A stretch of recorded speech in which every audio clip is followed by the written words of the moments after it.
Hey guys, this is Crowbar0 and welcome.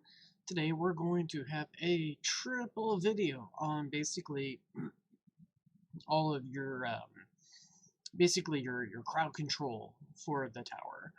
And this is going to lead to eventually I'm going to make a how to glass cannon build video. But I'm kind of gonna give you a little bit of a breakdown, a little bit of a sneak peek into what you'll need here. So I'm going to jump into it. So the first ultimate weapon that you're going to want uh, for any sort of crowd control, and especially main thing, is that consistency. Um, Chrono Field is the go-to. So the big thing with that is because of the weird issue where there might be like a 1 frame difference, you're going to want to make sure that the duration of chlorophyll is 1 minute and 1 second. Super nice. And you probably won't notice it very often. You can probably get by for a while if you do get it up to just 1 minute flat, but sometimes some guys can kind of slip by. So you'll definitely want that last second there. It's useful on pretty much all the time.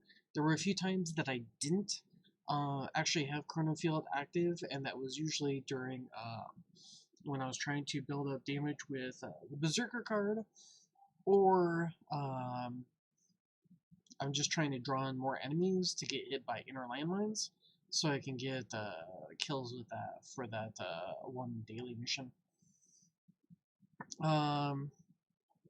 There's some pretty nasty long lab. It's just like mainly one that you're really looking at, but it's 30 levels or 30 seconds worth. So almost about a little bit, a little bit less than half the duration that you're going to be gunning for in general. You're going to get from labs. It takes a long time, and by the time that you're kind of finishing everything up, well, is probably about the time that you're going to be able to, you're going to have all your cards maxed out. So at that point, you've got the gems that you can start dumping into rushing the Chrono Field research, which will be very helpful at that time. Just expect like several months where you're just not going to have any sort of progression. And if you do have progression, it's going to be like towards the end of it, and you're going to see like these huge spikes where you're safe during your when Chrono Field is active, but then as soon as it goes down, you hit the danger zone and you're going to die a lot faster. So just kind of be aware that that's probably going to be a thing where there's just months that is going to go by until you get that 100% uptime. That it's going to be a little bit rough, and frankly, actually, pretty discouraging. But once you get it up, once you get that going, and then you can like max out the speed reduction, it's a really nice tool. You'll probably see a good jump in waves. Let's see. I would also already have it. It's kind of the intro crowd control for transitioning into glass cannon builds. I would say that allows for glass cannon farming, but the tail end of maybe getting an extra like 1,000 waves in any sort of farming, you're probably going to want to really have a really good poison swamp in Innerland. But if you want to dip your feet in and you've got some good tools to start out, having that at 100% will be a nice tool to transition. Poison Swamp. So that is going to be super useful for tournament runs. That's when I have it pretty much always running all the time. I don't run it a lot of the time during normal farming until like the very end when I'm starting to take some chips from bosses. I'll use Poison Swamp, and that will slow down the boss. I can get a lot of extra hits on the boss at that point, and stretch out my farming runs significantly with it. The older version, because of just the large number of poison swamp fields that it would spawn, um, it would lag down the farming runs, so it'd make it even worse for getting, that coins per minute. But the newer version doesn't seem to have that issue as much, even though personally I don't like the new look of it, but it is what it is. It gets the job done. And that would, once you get the stone max on that, and what I mean by stone max is like, you've got full 10 seconds of duration, that 55% chance to spawn, and then you've got really good labs. I would say roughly probably 16 or 17 plus in all three of the poison swamp, stun duration related labs to actually really start to see the benefits from this. Let's see, and then as let's see here, and as similar to Chrono Field, where you're trying to get that duration and chance maxed out, uh,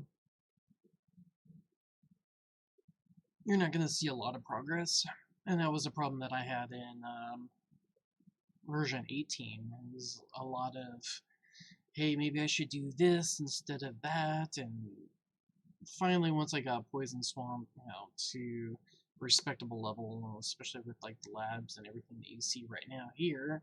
Let me see if I can get my mouse over here. That's when I actually started to see some results. So, just a warning ahead of time. And then inner landmines. So, the big thing for it's actually stone-wise, it's fairly inexpensive, other than maybe at this point actually trying to unlock it. So the big thing is you're going for a quantity 6, and everything else, cooldown is nice. I think when you get it closer to, I think it's like 30 seconds is the minimum. You'll have a higher chance of it, respawning a fresh set of landmines on the boss, so that can help prolong the stun period. You're going to want, as far as labs go, you're going to want that rotation speed to be as fast as you possibly can. Unlike farming runs where you get that extra set, and you can kind of get by with using a lower rotation speed, because you don't have that extra layer to kind of stagger the hits between the inner landmines. You're definitely going to want that rotation speed as cranked up as possible. Let me see here. Older version, which doesn't apply as much anymore, but still useful, is when bosses came in the older version, ranged enemies would be able to shoot behind bosses and hit you. Now with the light speed shot, that's not as big of a deal, but originally the blast radius was super important to be able to hit enemies behind the boss. So not as required, I would say, as it used to be, but it's still a very, very useful lab. I would definitely focus on making sure that rotation speed is maxed out as much as you can, though. Downside to this is when your wall spawns, depending on your range, chances are they're going to be behind your wall or like right at that edge.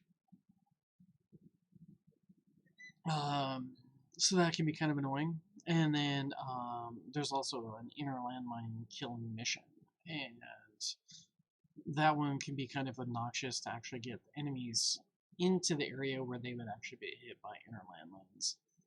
So that can take a while sometimes to finish that one up. And then just kind of the final touches or comments on that is, it's kind of that final touch, that final layer of crowd control that you're really, really going to want in any sort of glass cannon build to make sure that you're getting as much time as you can hitting that boss, because obviously they're immune to instant death related abilities like Death Ray or the orbs. And yeah, super useful. Anyway, I hope you guys found that interesting. Sorry it's a little bit longer, but I covered 3 ultimate weapons in one video, so that was quite a bit there.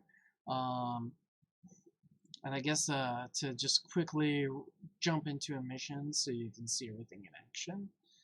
Actually, I'm just going to do something low tier because I'm just going to leave this running overnight. So you can see the wall, and then once the inner landmines spawn, you'll be able to see those here in just a moment.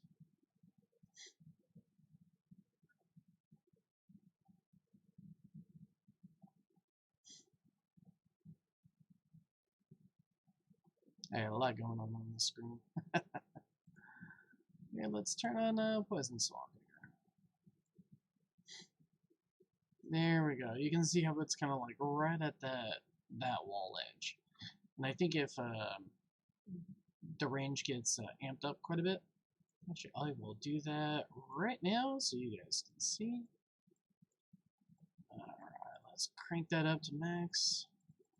You can see how they're kind of at this point hiding right behind that wall. There's like a little bit of it peeking out, but it's not as not sticking out as far. So you'll probably be getting more wall hits initially, especially if you're doing any sort of effective hit point build, which generally the wall's a bad thing just because you're building up amp on it.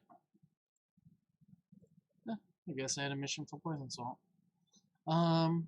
Yeah, once you get all the Poison Swamps are really ramped up, you'll pretty much be covering everything except for like this little tiny radius around your tower. So the coverage can get pretty intense, especially later on when there's much higher number of enemies that are spawning. And then for Chrono Field, you can see the graphic. I've got it constantly running. Downside also with that is if you do have to resume a run, you probably want to make sure that you have demon mode available to you, so you can just kind of click that and wait out that period until you can get Chrono Field to reactivate. Otherwise, it's super dangerous, especially if you're doing glass cannon, to not have that up and running. Anyway, I hope you guys enjoy that, and I will catch you later.